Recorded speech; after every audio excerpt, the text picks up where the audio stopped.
They're trophies. That's sick.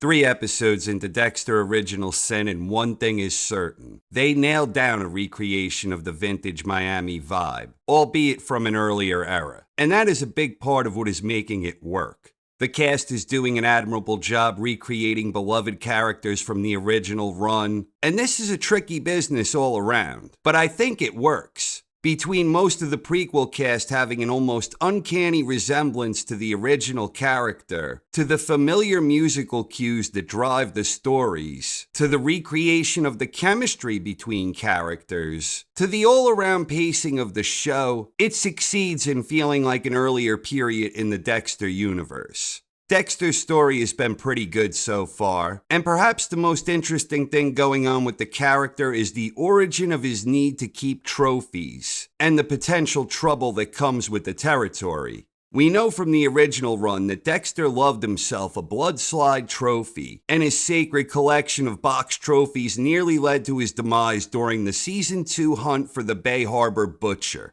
Dexter ultimately pinned all that on poor Dokes, and the box of slides was sent to some FBI warehouse. But Dexter just couldn't help himself, so he began a new collection shortly after with a brand new box to store them. He nearly parted with it at one point, but he needed his damn trophies. Then the darn blood slide of Travis Marshall again had him on the radar of law enforcement, and LaGuerta went on the warpath to redeem Dokes' good name. Eventually, Dexter parted with the cursed collection, but by that point the damage was done, and Deborah forever became corrupted as a result when she chose Dexter over duty. Flashback to Dexter's first ever victim and his first ever trophy, the earrings of Nurse Mary. Right out of the gate, these damn earrings were a problem. First, Deb steals the earrings, and she tries selling them at a pawn shop. She then decides to give the earrings to her good friend Sophia, who just so happens to have the hots for Dexter ever since seeing him do his best Daniel LaRusso impersonation. Dexter is later horrified when he sees Sophia wearing the earrings, and she mistakes his reaction as an 80s movie falling in love moment. So Dexter checks his hiding spot, hopes for the best, and discovers Deb did indeed steal his trophy and give it to Sophia. Dex confronts Deb, she strong-arms him for some party favors, Dex agrees, and ultimately Deb's master plan is to have Dexter buy Sophia some new earrings. Harry is horrified at the discovery of the trophy, stating the obvious that it's a gross violation of his sacred code.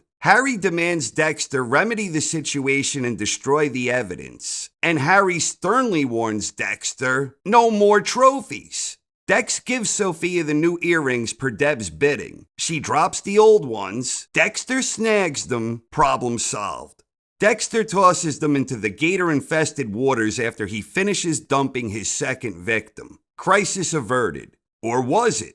That darn arm just wouldn't stay under. Could this perhaps lead to potential problems for Dexter? Perhaps even linking his first and second victims to the same killer? One way or another, it just goes to show that Dexter's adherence to the code was always a little wishy-washy and convenient. He obviously never learned the lesson about no more trophies, because we know his need to keep trophies nearly gets him caught, not once, but twice. And the trophies ultimately corrupted Deb. Harry never wanted Dexter to keep trophies, and Harry certainly never wanted Deb in the know. It also shows Dexter's arrogance, because his inability to resist the urge to keep trophies is a direct violation of the number one rule: don't get caught. What is the number one rule?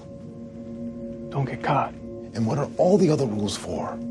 So I don't get caught. Dexter eventually stopped keeping trophies altogether in Season 7, although in New Blood, he at the very least went through the mock ritual of creating one with Matt Caldwell. Harry's story is easily the most interesting to date in Dexter Original Sin, and his character is the one who's regularly getting new information. Hell, Harry even has his own flashback sequences, within a show that itself is largely one gigantic flashback. Granted, not a whole lot of new information has come from these flashbacks. We've gotten more details about Harry's involvement with Dexter's mother, first arresting her boyfriend, then turning her into an informant, and she ultimately becomes quite good at this. This all corresponds with other flashbacks, where we learn Harry's son Jr. drowned while he was watching football, and we know he and his wife have been unsuccessfully trying to have another child for 2 years. These are all intertwined along with the greater Hector Estrada investigation.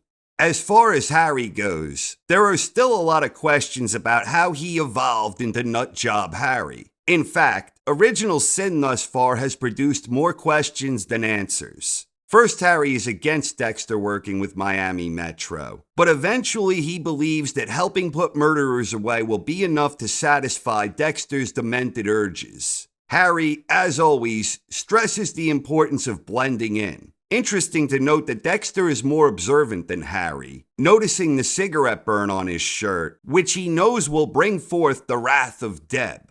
When Harry sees Dexter sharing donuts with the office and blending in, this happening after the veggie plate fiasco that went over like a Led Zeppelin, Harry looks satisfied with himself, seeing Dexter blend in and believing there may be alternatives to Dexter adhering to the code as a trained serial killer. Harry continues believing Dexter may have put things behind him when Dexter expresses interest in Highlight. Harry thinks it's good that Dexter is expanding his horizons.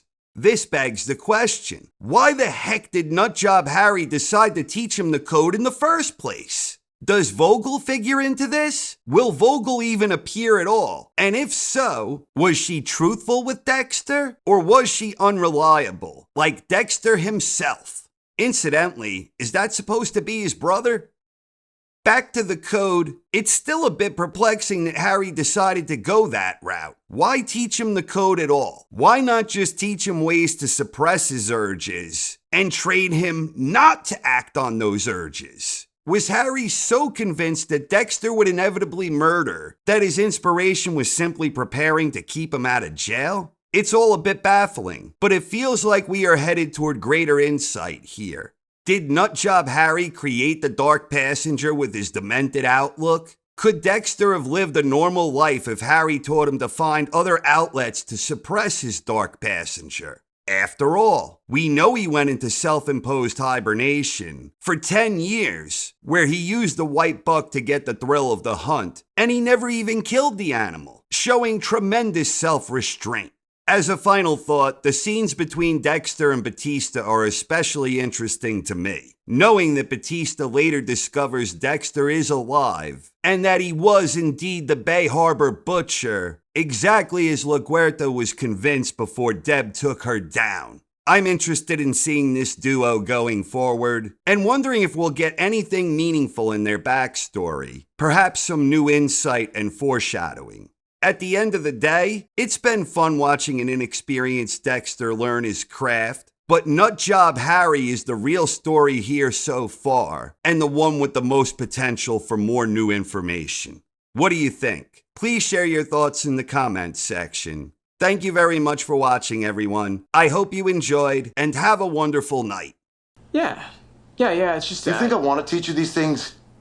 This is the only way I know how to keep you out of an electric chair. This is about survival, Dex. She gave them to Sophia, which is... Those earrings are evidence. What is the first goddamn rule of the code? Don't get caught. Why did you take them? I wanted to remember. What is the number one rule? Don't get caught. And what are all the other rules for? So I don't get caught. They're trophies. That's sick. Damn it, Dexter. There are consequences to everything you do in life. Lose control, become powerless, and it's over. Do everything the way we practiced. No shortcuts. And no fucking trophies.